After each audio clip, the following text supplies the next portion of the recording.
Hola, vamos a ver un ejemplo más de problemas de diagrama de cuerpo libre.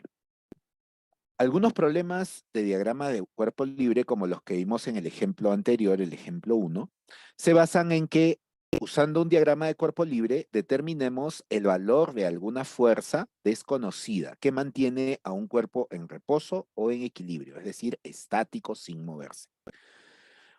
Otros problemas requieren que nosotros dibujemos el diagrama de cuerpo libre para poder, digamos, representar todas las fuerzas que actúan sobre un objeto. Es conocido, por ejemplo, los problemas con poleas, ¿cierto? En un problema con poleas se representa la polea como este circulito del cual salen unas líneas que representan cuerdas y que sostienen, por ejemplo, a algún objeto que tiene un determinado peso. Recordemos que las cuerdas que sostienen un objeto crean unas fuerzas, ¿no?, de tensión, ¿no?, en esas cuerdas, que actúan en dirección opuesta a la gravedad. Para nosotros representar en un diagrama de cuerpo libre, ¿no?, esta situación, vamos a simplificar todos los detalles del dibujo, simplemente capturando la información esencial. ¿Cuáles son? Primero, la dirección de las fuerzas que actúan sobre el objeto. Y segundo, el valor de cada una de estas fuerzas. Pues bien, pensemos entonces el diagrama de cuerpo libre para este objeto. ¿Sobre qué objeto vamos a basar el diagrama de cuerpo libre?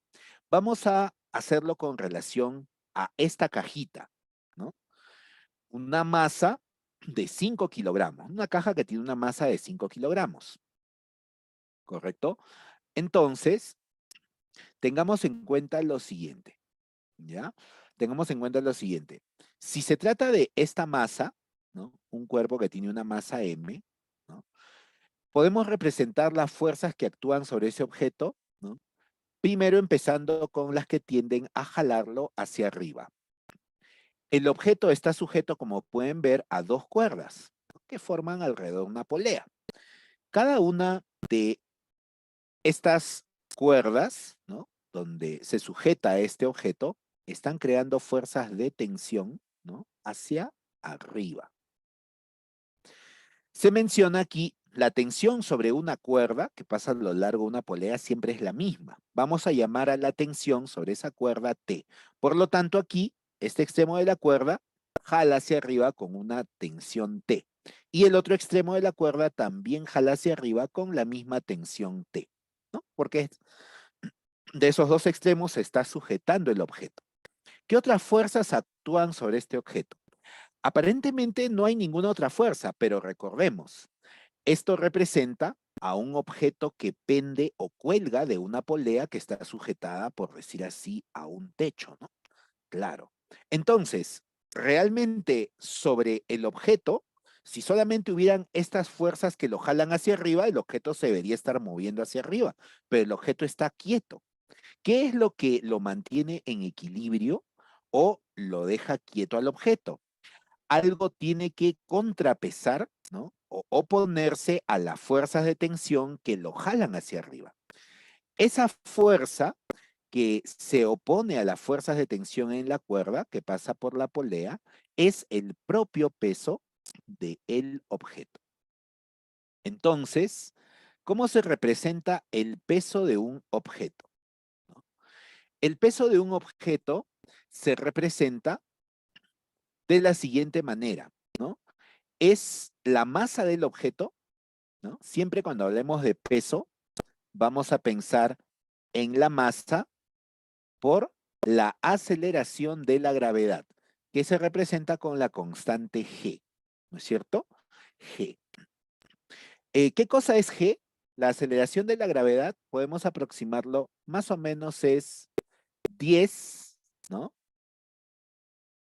metros sobre segundo al cuadrado. Realmente es 9,8, 9,8, pero lo podemos aproximar con este valor.